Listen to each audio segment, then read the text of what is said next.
voudrais essayer de donner l'idée, en fait, de comment on a conçu ce projet de recherche. En donnant, vous pouvez pas voir, c'est que le phénomène des sargasses est un phénomène environnemental qui va se placer dans une trajectoire, en fait, une trajectoire sociétale, et c'est l'intégration de l'évolution de cette trajectoire sociétale que l'on essaye d'analyser en mettant en place l'ensemble des savoirs nécessaires. Donc, le but du projet est vraiment d'établir des connaissances scientifiques et des outils de la décision pour le processus de stockage et de valorisation des sargasses, mais qui intègre aussi les représentations sociales et les sensibilités des populations locales. Et donc, on essaye de mettre tout ça en place dès le début du projet. Et donc, les personnes qui travaillent en anthropologie, par exemple, sont venues avec nous sur le terrain pour faire de l'échantillonnage physique, pour effectivement qu'on ait une bonne intégration de l'ensemble du projet. Et donc, c'est ce type d'approche qu'on développe aussi en Guadeloupe sur d'autres aspects. Donc, qu'est-ce qu'on va faire à l'intérieur de ce projet? On va faire donc tout d'abord une étude écotoxicologique des sargasses de Martinique et de Guadeloupe. Donc, pour reprendre un petit peu ce qui a été fait avec un peu plus de profondeur d'analyse en termes des analyses physico-chimiques. Donc, on a réalisé une première campagne d'échantillonnage au mois de juillet-août de cette année. Donc, avec 39 sites d'échantillonnage. Donc, moi, je suis là. Et donc du coup, ça va être un petit peu plus loin, s'il vous plaît. Ah, pardon, ouais, merci. C'est juste que moi, voilà. On voit pas grand-chose, mais ça, c'est l'ensemble des sites qui ont été échantillonnés, donc sur évidemment la Martinique et la Guadeloupe. L'idée est de travailler des sargasses essentiellement donc sur la plage à tous les niveaux de dégradation, mais aussi certaines sargasses sur des sites de stockage et certaines sargasses en mer.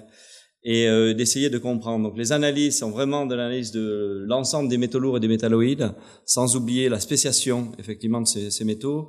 Alors la spéciation de ces métaux, c'est-à-dire que la valeur toxique, d'accord, d'un élément comme l'arsenic est différente en fonction de l'élément chimique en soi. Et donc si on regarde pas effectivement l'ensemble des devenirs de ce métalloïde en particulier, on peut pas comprendre les effets potentiels de toxicité.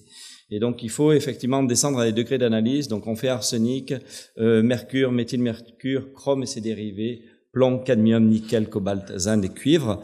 Et donc, on va regarder en parallèle, mis à part ces polluants potentiels métalliques, ce seront effectivement la chlordécone et ses dérivés, donc la chlordécone, 5-bêta-hydro, ainsi que le chlordécol, qui est le produit de dégradation de la chlordécone. Et à toutes les étapes, on va effectivement regarder l'ensemble de ces échantillons. Donc, une centaine d'échantillons ont été faits aujourd'hui pour regarder effectivement et avoir des valeurs à peu près stables, ou au moins mieux connaître la variabilité de site à site.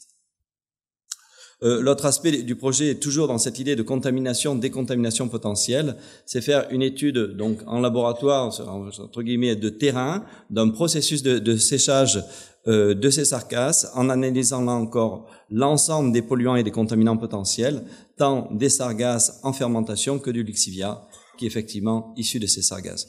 Vous comprenez bien, les intérêts derrière, effectivement, sont des intérêts par rapport à la question du stockage.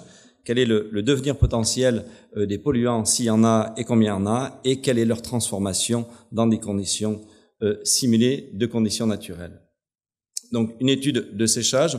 On va faire aussi une étude à visée, notamment scientifique, pour essayer de mieux comprendre la dynamique de contamination des sargasses au travers, effectivement, de l'arsenic en particulier, puisqu'on sait au niveau scientifique que les sargasses accumulent de façon importante l'arsenic, et on étudiera aussi dans ces mêmes conditions des composts issus de Holdex Environnement pour effectivement mieux comprendre l'intégration de sargasses potentielles et le devenir des polluants, mais aussi des métaux.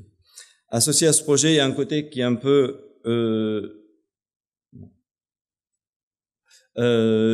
différent, c'est une étude des micro-organismes qui sont associés aux sargasses. Alors, j'ai mis ici bactéries et eucaryotes. Faut bien le comprendre. Je te rappellerai juste une chose que tout le monde connaît.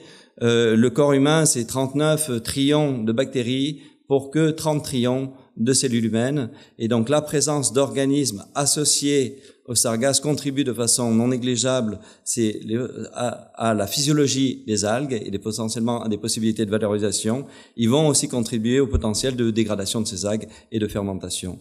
Donc c'est comprendre les organismes impliqués dans ces process de dégradation et d'évolution des algues qui nous importe au regard effectivement de la connaissance sur la diversité, éventuellement à moyen terme, éventuellement de mettre en place des approches biotechnologiques, c'est-à-dire pouvoir isoler éventuellement certaines bactéries qui sont capables de mieux dégrader ou différemment les sargasses que l'on veut étudier. Et donc ma dernière diapo, ou presque, c'est effectivement ce côté... Ah oui, c'est là-bas, je ne sais pas où est l'ordinateur. Bon. Voilà, c'est étudier... c'est aider à établir des préconisations sur les filières et sur l'acceptation sociale en développant des approches autour de la personne, des approches d'études territoriales de la gouvernance, donc l'étude des filières, le degré de viabilité du point de vue socio-économique et politique d'un projet de transformation, puisque si on veut le transformer, il faut effectivement savoir quels sont les marchés et les modes de gouvernance qu'il est possible de mettre en place, et commencer des études sur l'acceptabilisation par les populations. Vous savez que c'est un sujet qui est extrêmement sensible, que les populations voient ça avec un regard qui est le leur, qu'il faut comprendre et analyser. Je veux dire qu'in fine, c'est très simple. Si on fait des engrais à base de sargasses, mais si les gens veulent pas utiliser ces sargasses parce qu'ils en ont une représentation négative, là, effectivement, il y a un travail important de population, de mieux intégrer effectivement ces populations dans le devenir des filières. Et du coup, j'en arrête à peu près là. Donc, c'est ces trois aspects. Un aspect écotox, pour simplifier. Un aspect modélisation de la filière de valorisation et de stockage.